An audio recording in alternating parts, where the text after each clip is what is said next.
If you need the water, check the beaches in the Carolinas. If you need the mountains, try the Appalachian Trail. If you need the redwood trees, gotta go to Yosemite.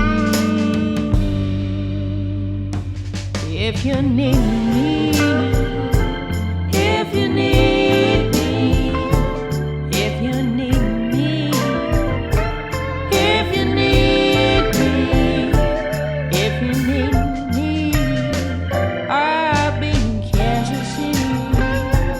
Welcome to Kansas City Limits Radio.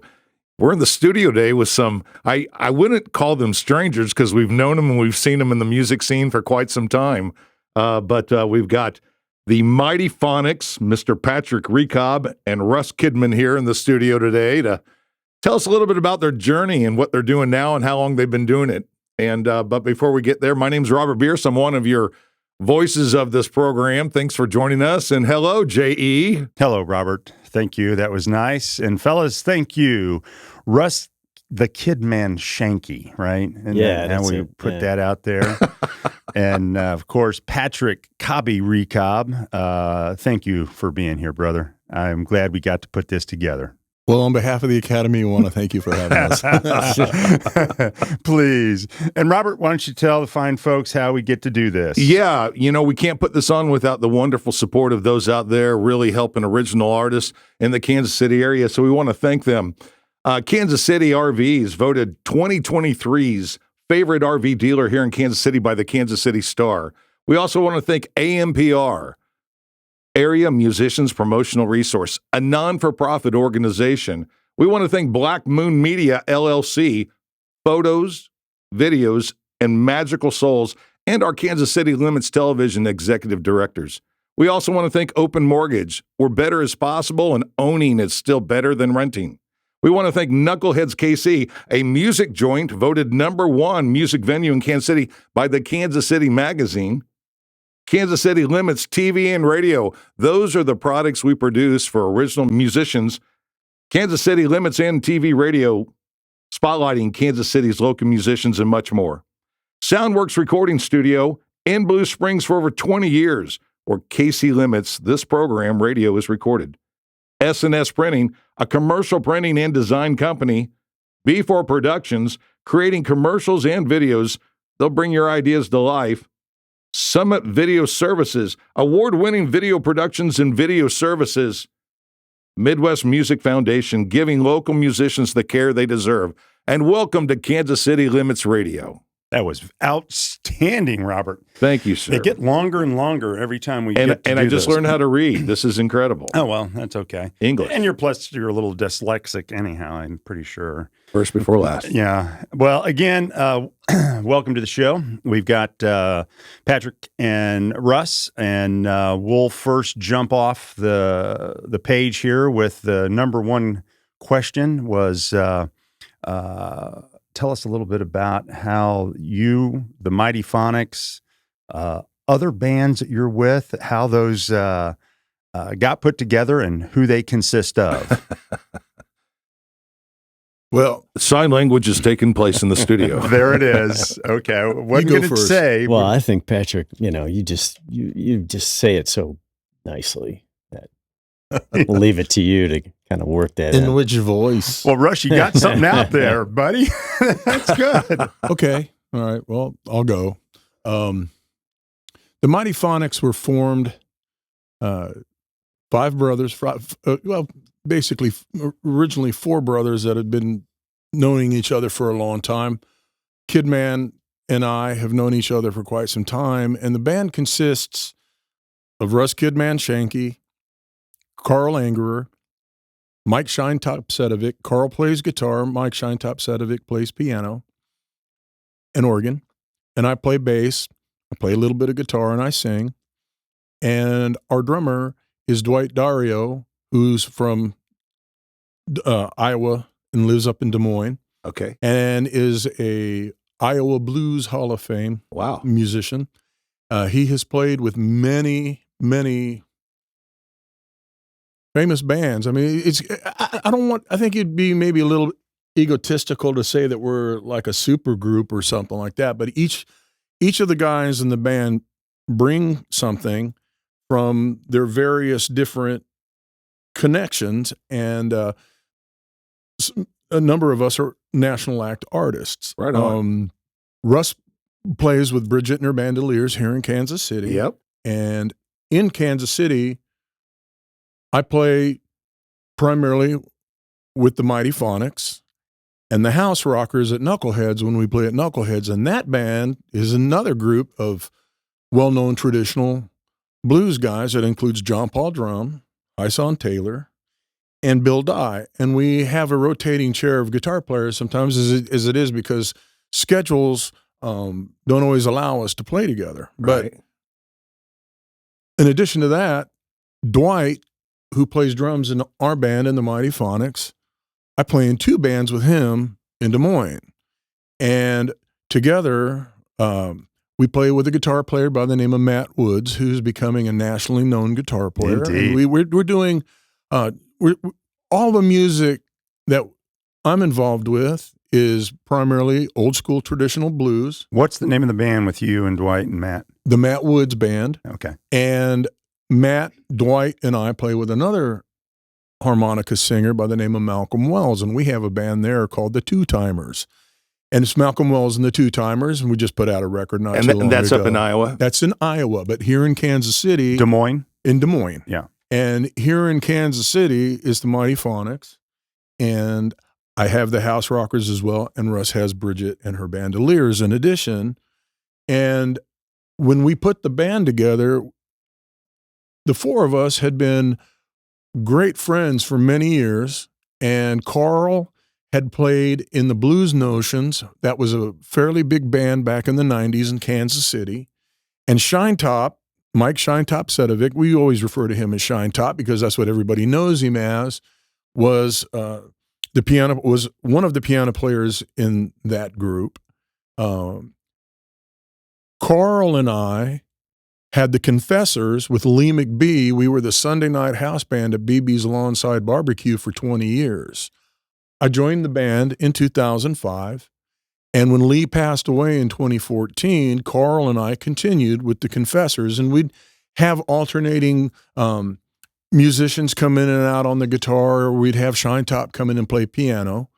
And at that time, Shinetop was the Wednesday night house guy for a long period of time. And then he left doing that to go play with Trampled Underfoot, and he was their piano player, and he was with the Danielle Nicole band. And so we have always had these great affinity for each other as people, and I think it's easy to say we're family and that we're brothers.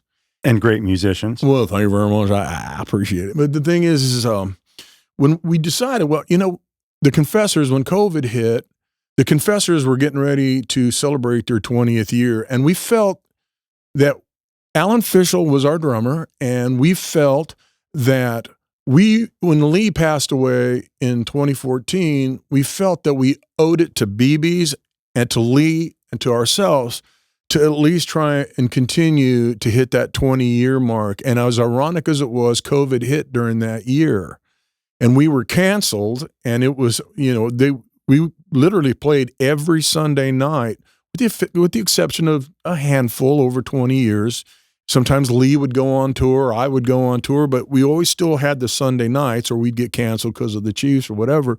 But we had that residency. That night was ours for 20 years. And we were able, the month, Lee had started in June of 2000, and in June of 2020, we had one gig that time period, and it was in June, and we were able to do our 20th year of shows. Ironically, the week after. So we hit that 20-year mark, and then after that, it just kind of went away again, and then it was time to COVID and health issues with certain members of the band kind of creeped in, and then Carl and I decided, well, we want to keep that vibe and we want to continue to play music. So what are we going to do? Well, Russ wanted to play.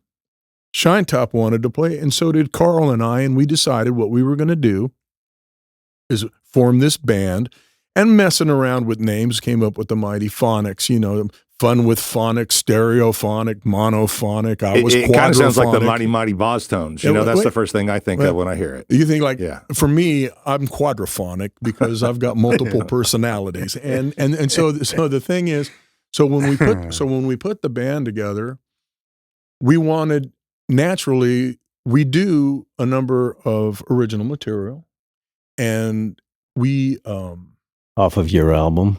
Oh, well, your solo album. We'll get to that. But the thing is I have been fortunate to make several albums that is all original and has been very well received in the music world and in the blues world. And I had a solo band with Jan Faircloth, the drummer, and that was the Perpetual Luau All-Stars. I'll talk about that in just a moment. But Jan was our drummer. Jan had also worked with Shine Top. It's all, as Lisa, my wife, likes to say, it's all so incestuous. This guy, the guitar player, will play with the other band, with a band, and then he'll go play guitar for the drummer's band, and they all do all these different parts. Everybody knows each other, and that's kind of how that networking in the music industry works.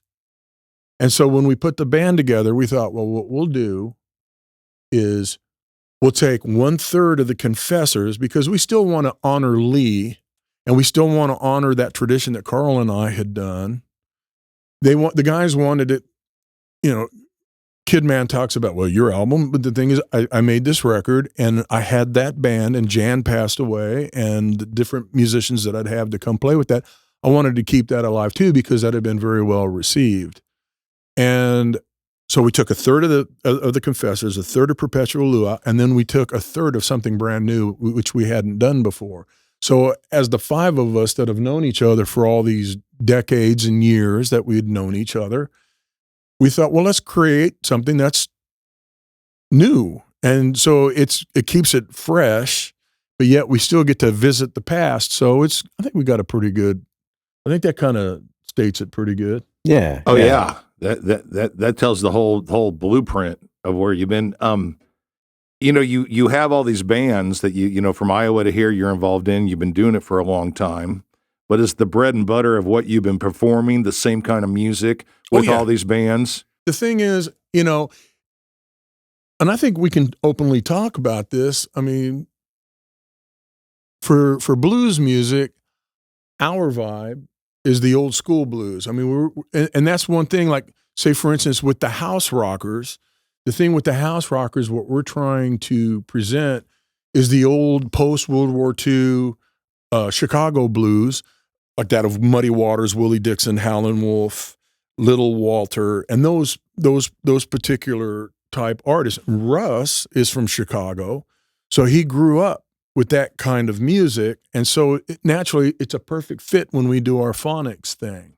And so taking all these elements of all these different influences and putting it together, and with me, I've been very fortunate to have a national act career for the last almost 30 years, backing famous harmonica players. I pretty much have played for all of them, and that's in the contemporary, old school, traditional blues music. And the thing is, nowadays, and especially in Kansas City, and I don't mean to insult anybody, but when you talk about blues, when you talk to us about blues, we're thinking the old school blues guys, but there's a lot of rock blues, and it's and that's not to take away from the beauty of what we have in Kansas City, but we want to present that old school blues with the elements of all the different areas of the country. Does that sound about right?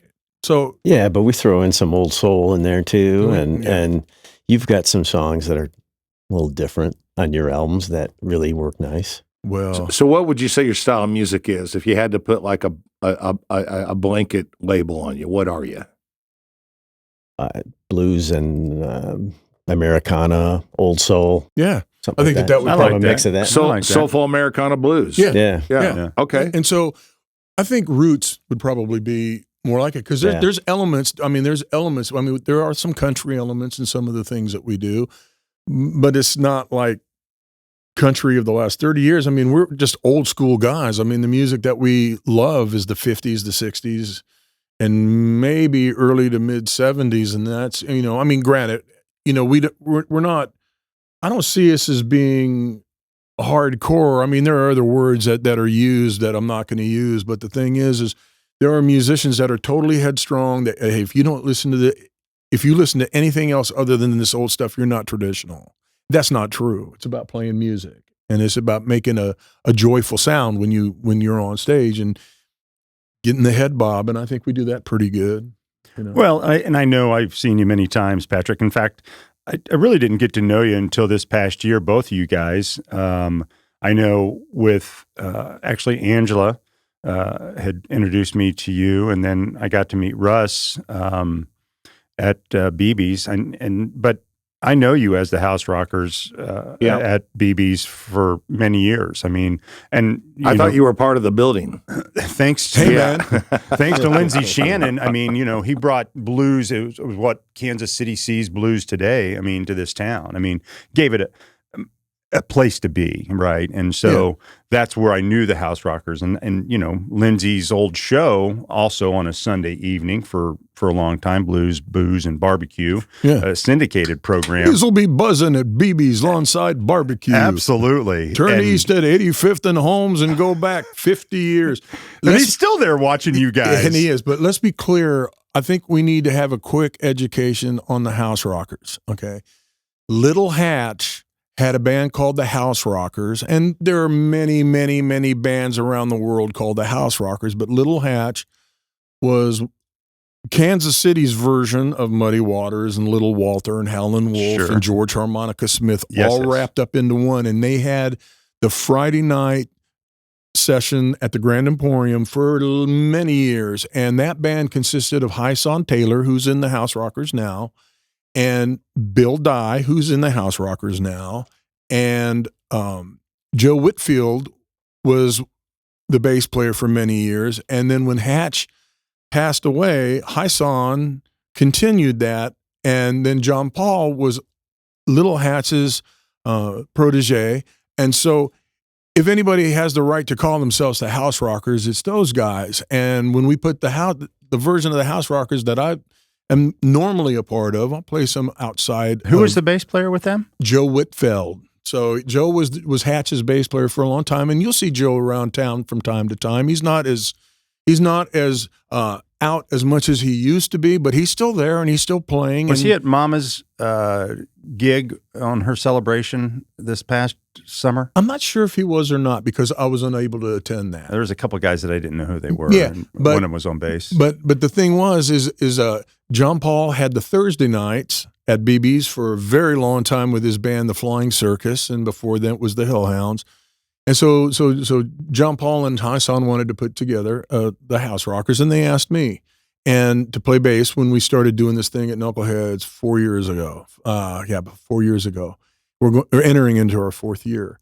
But the thing is, there just needs to be some clarification on that sometimes when it's the House Rockers, I'm a part of that. But a lot of times, other than the Thursday nights, when we do it Knuckleheads, when John Paul takes the House Rockers out, it might be and that's coming up, right? Yeah. Knuckleheads? We just did we haven't been booked yet for the next sessions. But I thought there was one coming up like this weekend or something. No, there may be. The thing is that might be because John Paul may be doing something that I got you. I'm not involved with. In that one. Okay. And so that's kind of where that has been. So. Well, let's focus back on the Mighty Phonics and you guys as you tour the city here locally. I mean, you guys are playing BB's, right? I've seen you at BB's. Are you playing at Nux as Mighty Phonics? Not yet. Right. What other venues are you playing as Mighty Phonics? The Hideout.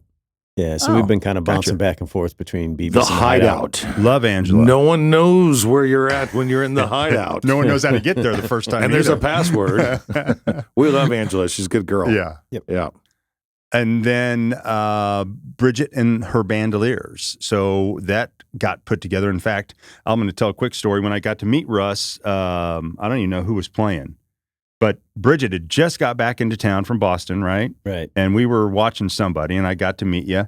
And in fact, he brings me his disc of the luau, right?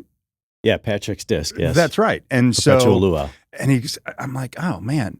So I didn't want to take his copy. I said, yeah, that's great. I don't want to take your copy. But the next time I got to see Russ, he brings me a copy of that CD. And so in our world, we get to listen to CDs and albums and stuff. And what we try to do is that we pass it along, right?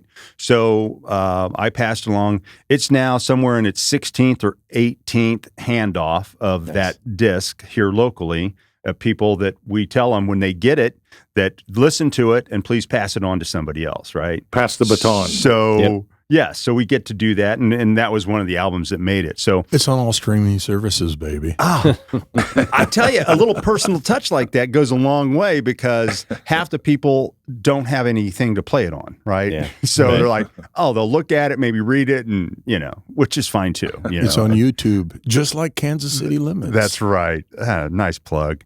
But anyway, so when we got to meet you had just started putting Bridget's band. Well, you Back tell together, us before she left. You go ahead and jump on that. You guys had a band. Yeah, we had a band.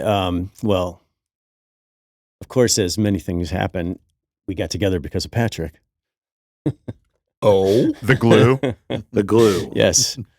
Yes, I was at a Confessor's gig, and they were just cooking. The place was full. They were just cooking. It was great. And BB's? yes, BB's. It was a Confessor's gig, yes, and he was fronting. And I see Bridget over across the bar, like sitting at the end of the bar, kind of where the servers go in and out. And he's singing I'm Ready, Willie Dixon Muddy Waters song, and she's singing every word of it with him. And I'm like, she's got to be a singer. Like, she's got to be a blues singer. Like, who knows every word unless you She's really... not just a fan. Yeah. Right. Yeah. So then I'm like, okay, at some point I got to walk by there and say hi to her or whatever. And then he comes off the stage and says, go get your stuff.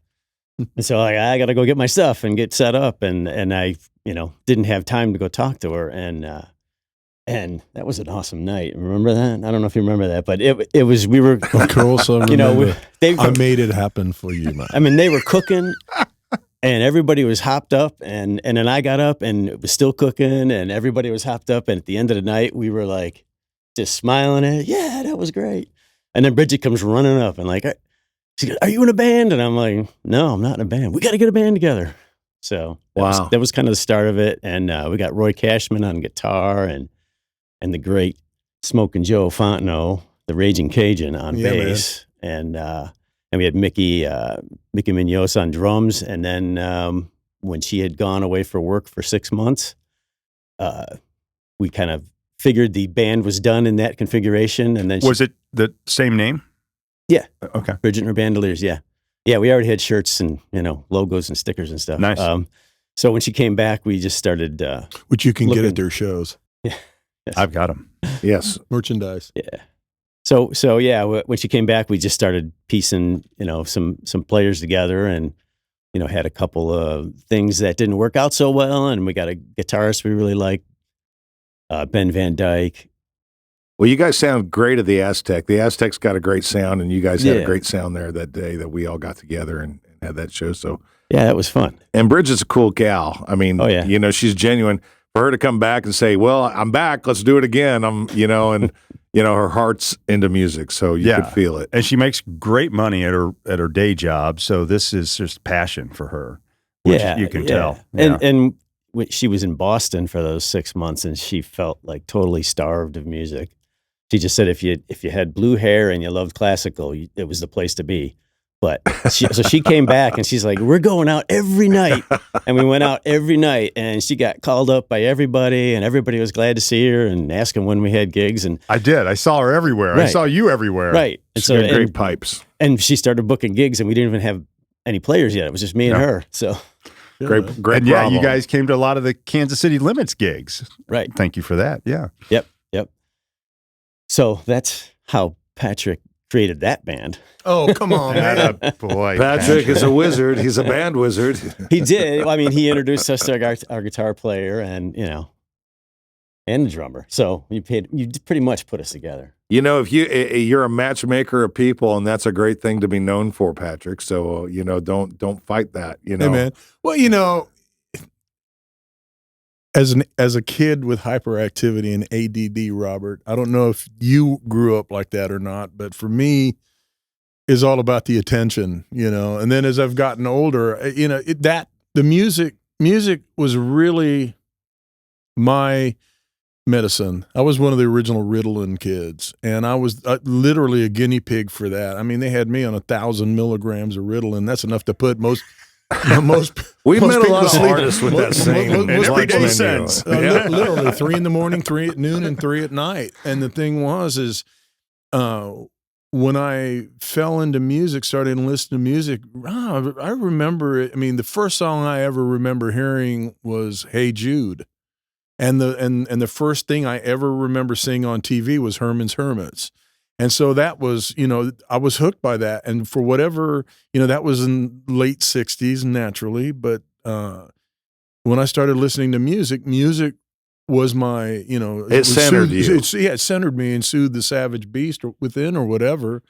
And it was just something that just naturally progressed and progressed and progressed. And I started, I don't know, doinking around with those little kid organs that they used to give back in the 60s. It seemed like everybody had those little Norski organs that you can have the little chords and the family can get together and sing Christmas songs and hymns and stuff. But I was just always messing around. I don't know, wailing on Deep Purple or something like that, you know. Was your family musically inclined? Did they do any? Yes and no. My sister was a guitar player who was much in the vein singer-songwriter.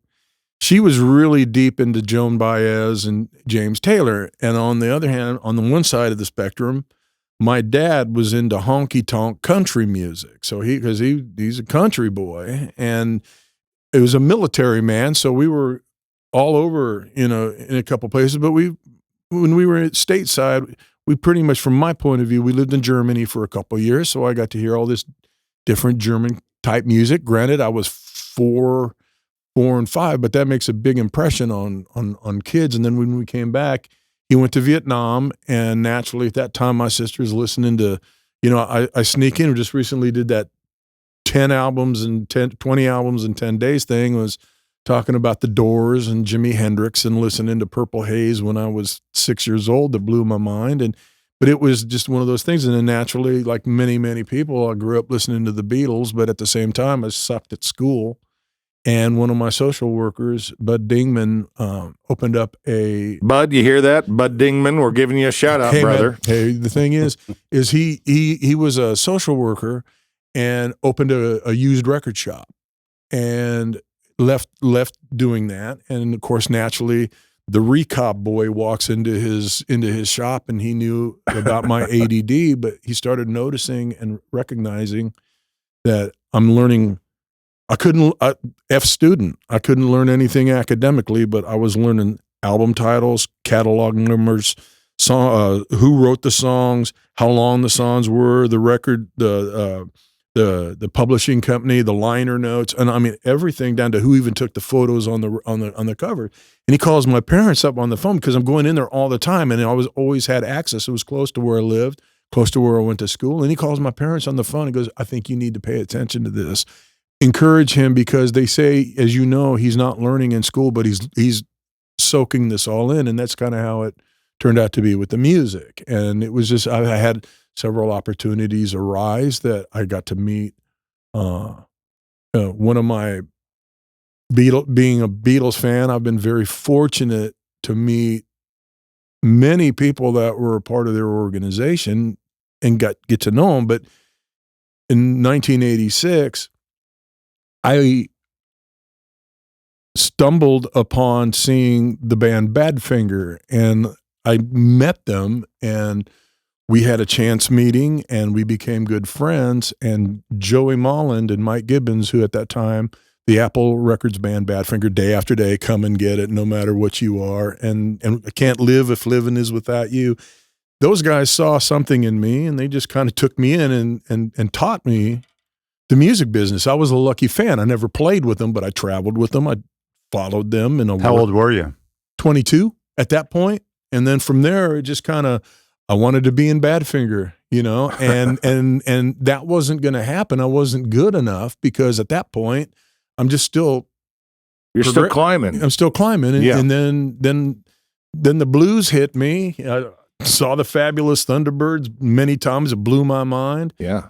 And there was a band, a duo, Lynch McBee, that had broken up. They'd been a very popular duo in the region. And at that point, I was 19 and underage. I couldn't go into the club, but I listened to them outside because their reunion was a big thing. The Bill Lynch Band and Lee McBee, and that was a mind-blowing experience because I knew people that had played with them and that had heard them, and I wanted to see it. And I went to go listen to them in the back alley at Sneakers in Topeka, and it just blew my mind. And then I was fortunate enough to see Lee McBee live a couple years later, and it just blew my mind. Screaming Lee in the rock tones.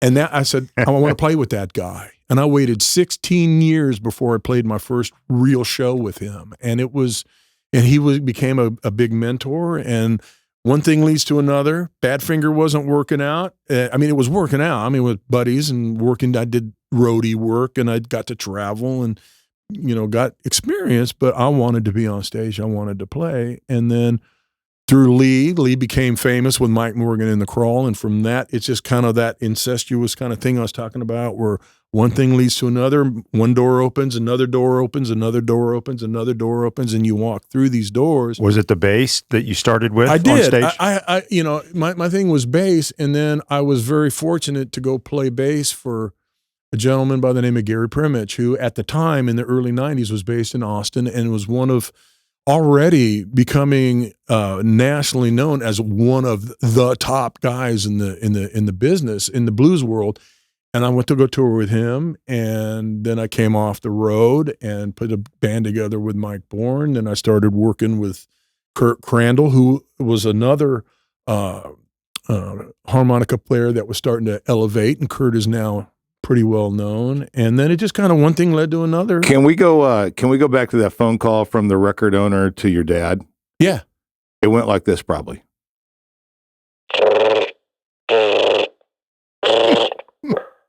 Recob residence, yes? Mr. Recob, this is Bob at the record store.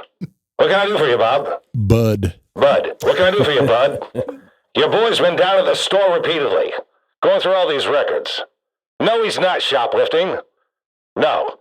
You need to own this talent. The guy loves the music. I think he could be something. Follow it. Encourage him. Would you do that? I'm not his father, but he loves records. And no, he's not shoplifting. All right, good night. Click. He gets off the phone. He goes into your bedroom, right? yeah. And says something to you that was probably wonderful. Actually, the way that it was is my mother and my father just immediately recognized that I had that, and That's awesome. They're very supportive of that. And up until the time when my father passed away, like 8 months before I went national, but he was there. I played with a band called Dangerfield McNally in the 90s. That was a very, very popular Kansas City band about the same time that Carl was doing the Blues Notions and Shine Top, those guys when they were playing. And it just kind of just progressed. And it happened. Well, it's that step, you know? Well, kick ass for him calling. Oh, yeah. You know, I mean, because how old were you when they had this phone call? Maybe a sophomore in high school, freshman in high school. Yeah, so like your parents probably at that time were like, fuck, what the, I mean, what is this dealio? Robert.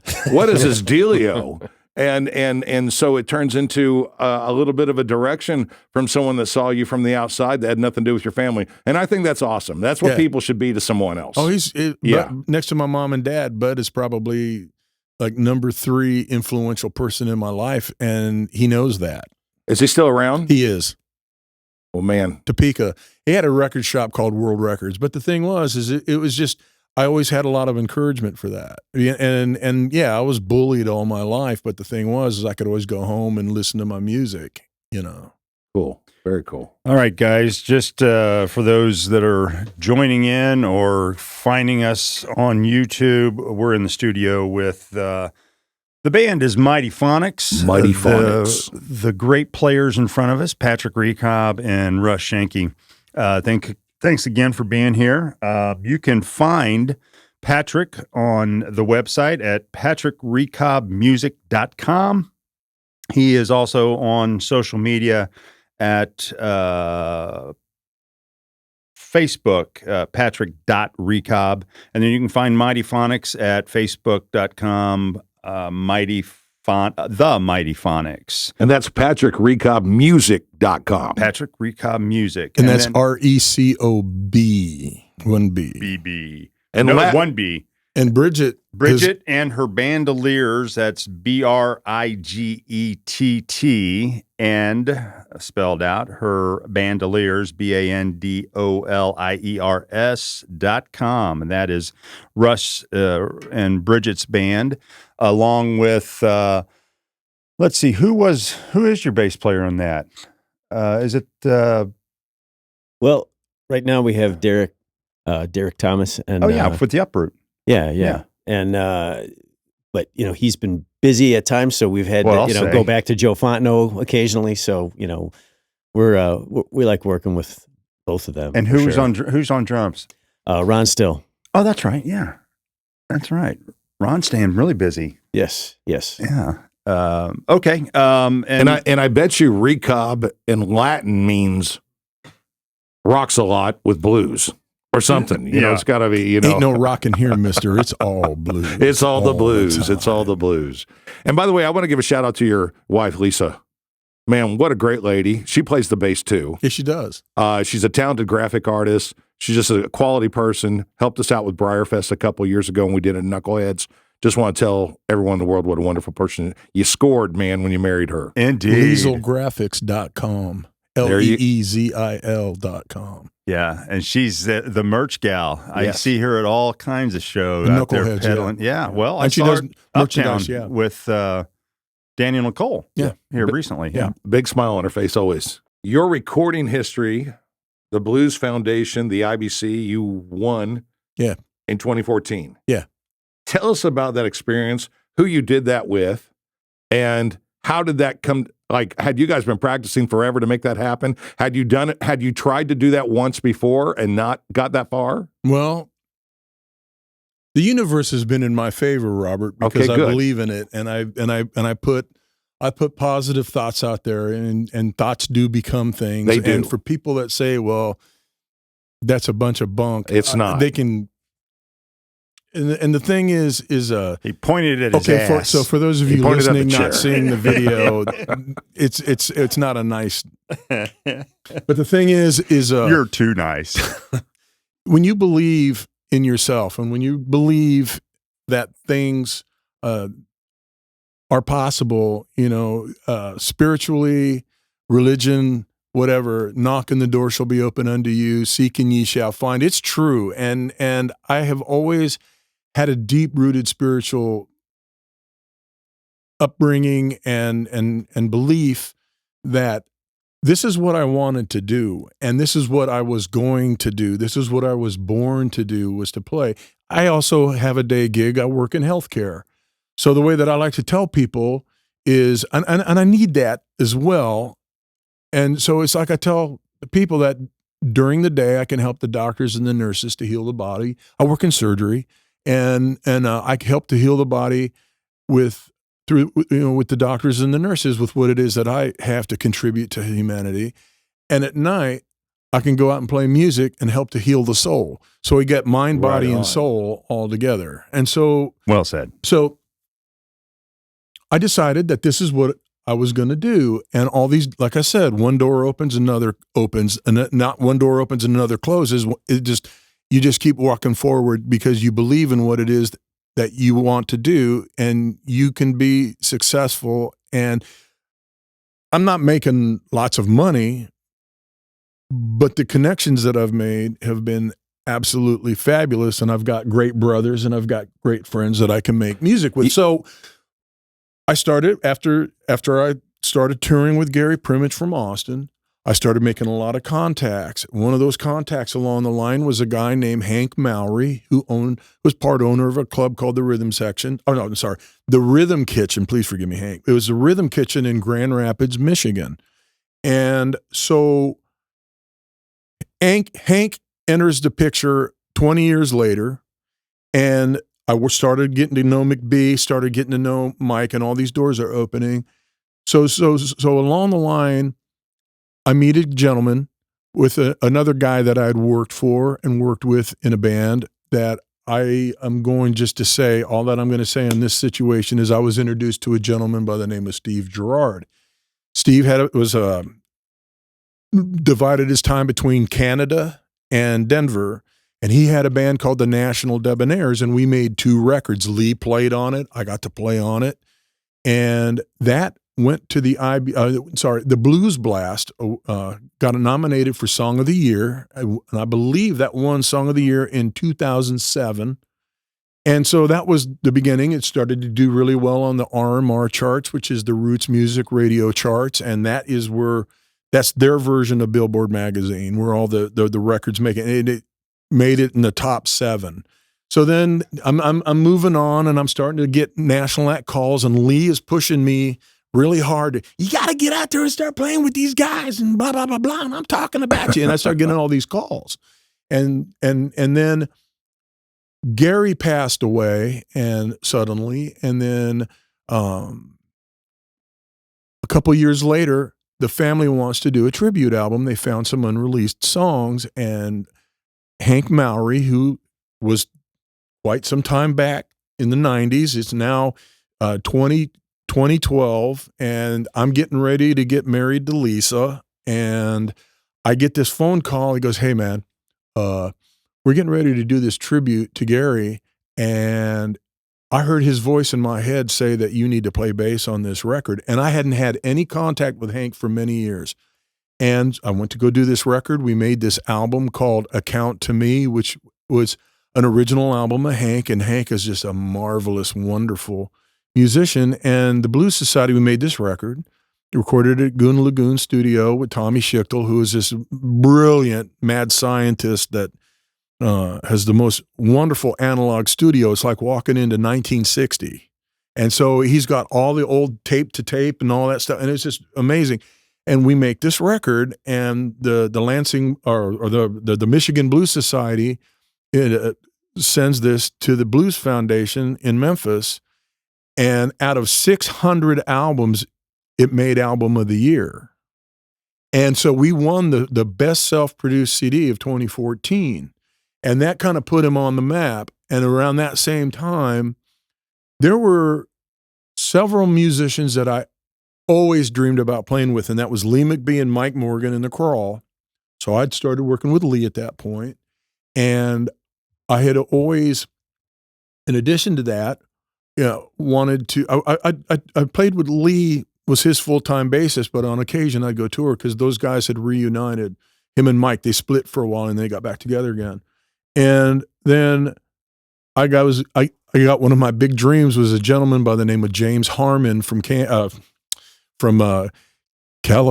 California, and he'd be able to tell you, I'm not from California, I'm from Alabama. But the thing was, he'd lived there for decades and decades and decades and played with everybody. And at that point, Harmon was one of these guys who was at the very top in the contemporary blues world. Him and Kim Wilson, those guys were about like that. Fabulous Thunderbirds, whom you brought into Briarfest. And so James and I, we hooked up through, ironically as it was, Hank. Right. And James calls me, and I'm starting to work with James. And next thing I know, I'm playing with some, like, the guys that I'd really desired to play with. And so then James hears me in Kansas City, and he's a producer, songwriter. He passed away not too long ago. And well, you were playing a gig with him. I was playing a gig BB's. at BB's, and he, I did a Midwest tour with him, and he says, "Sing for the people, sing for your people here at BB's Lawnside Barbecue." And I said, "Okay." And so he comes back, and he says, "Nathan James is the guitar player that was his guitar player that he brought along, and it was Adam Hagerman and I was in James's band during this tour. And James he comes back to the stage and he looks at Nathan and he looks at me and he goes, "You thinking what I'm thinking?" Nathan is one of the top recording guys. He's one of several top recording guys on the West Coast.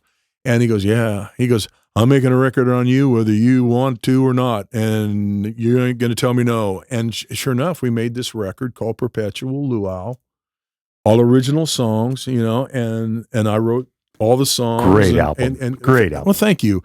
And so I got to make that record. So that record hit because of James's influence and the to make your first record. To me, my top contemporary, top two like Beatles and Rolling Stones of blues was James and the Fabulous Thunderbirds. And James had a great band. I mean, just look him up, Harman. There ain't no stinking O in his name. But the thing is, we make this record and it hits the charts. And everybody's wanting a piece of Pat and the Perpetual Luau album, and that really did well. It hit in the top, I think it was in the top 90 of the top 200 albums of 2017 when it came out. Yeah. And so that happened, and then that really did a lot for me. Was able to put me out and do my own shows around the Midwest, and then made this record with Malcolm Wells, and that record took off. That the band up in Des Moines with Matt Woods and Dwight Dario, and that took off.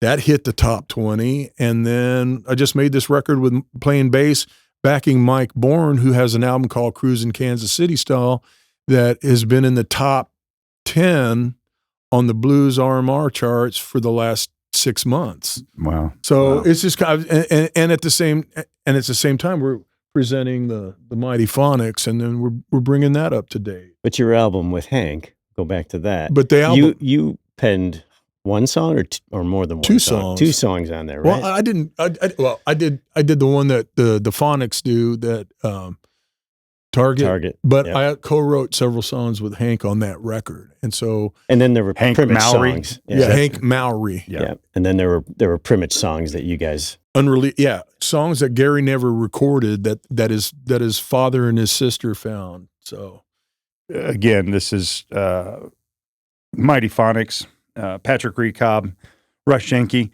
And so I sit here listening to you go through these stories of these. I mean, does time fly? I mean, you're talking about all of these things that you've done over the years.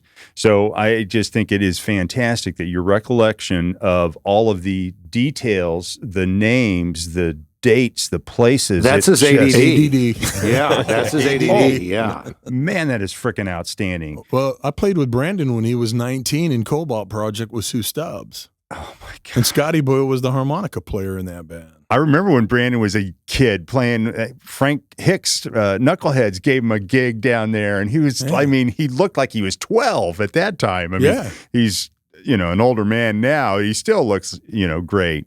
Hey, but man. I wanted to plug that for you and thank you for Thank you. all of these stories. And then, again, you can find Patrick at patrickrecobbmusic.com. You can find him on social media, Patrick Recobb.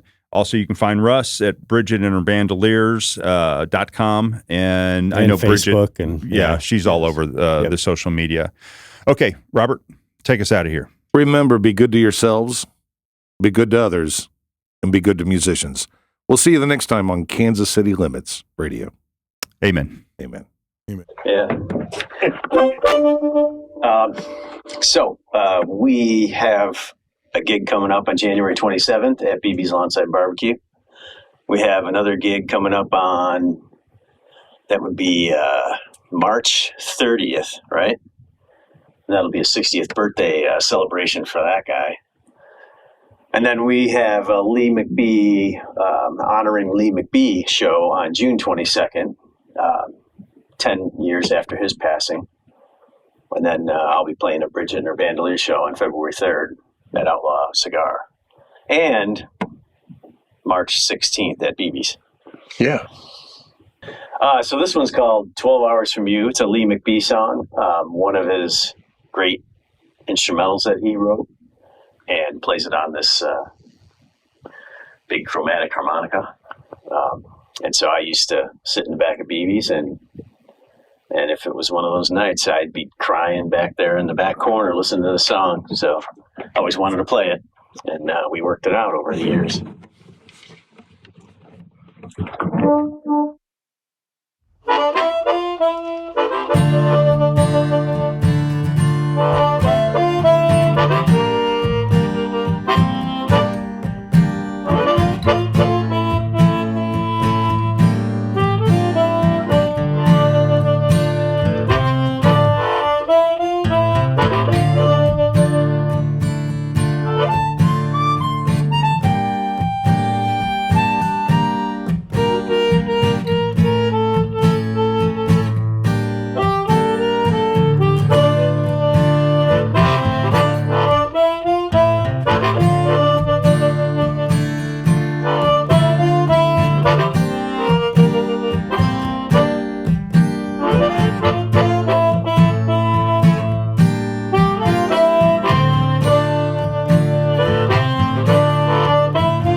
This is called It's Gonna Be All Right. It's a song that's written by Lee McBee.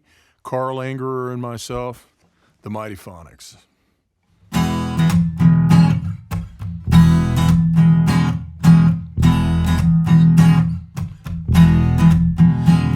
na na na na na na na na na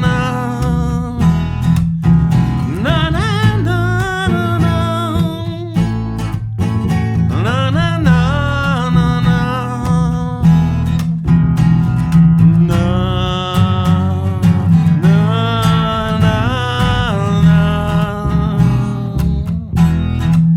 I got a feeling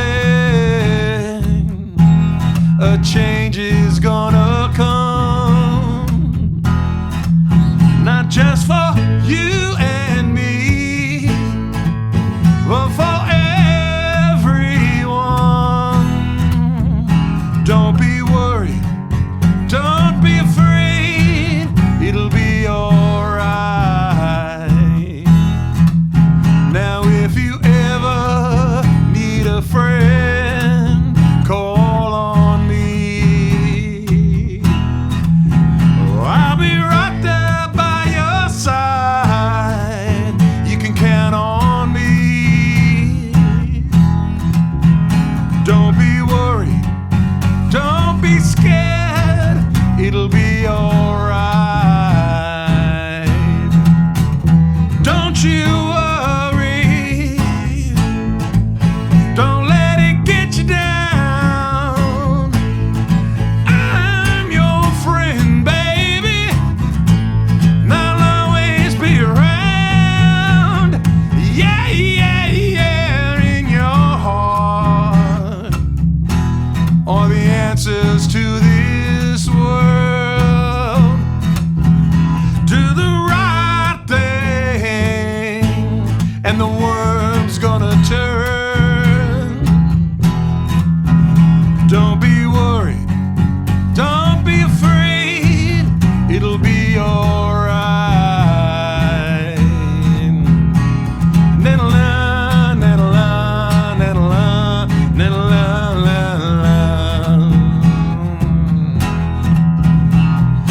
Na-na-na-na-na-na, na-na-na-na-na-na-na-la.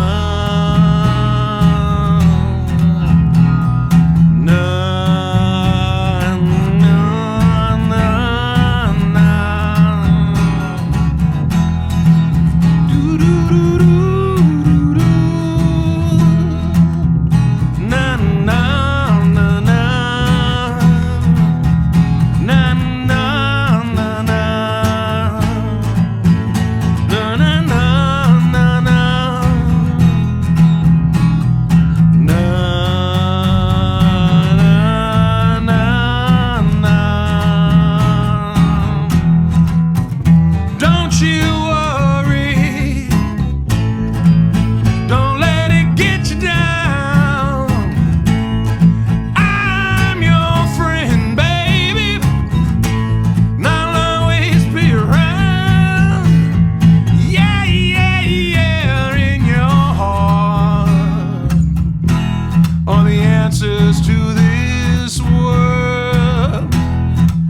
So do the right thing, and the worm's gonna turn. Don't be worried, don't be afraid, it'll be alright. It'll be alright. It'll be alright. It'll be alright. It'll be alright. It'll be alright. It'll be alright.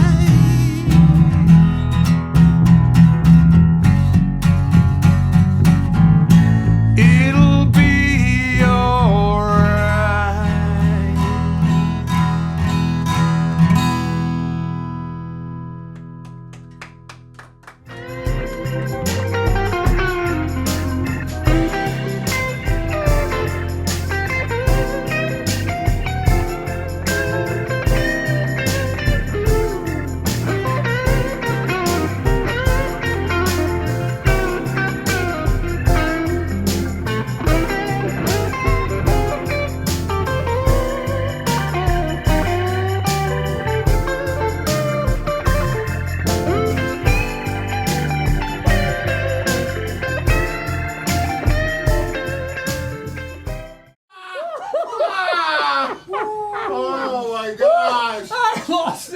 the one. That is one.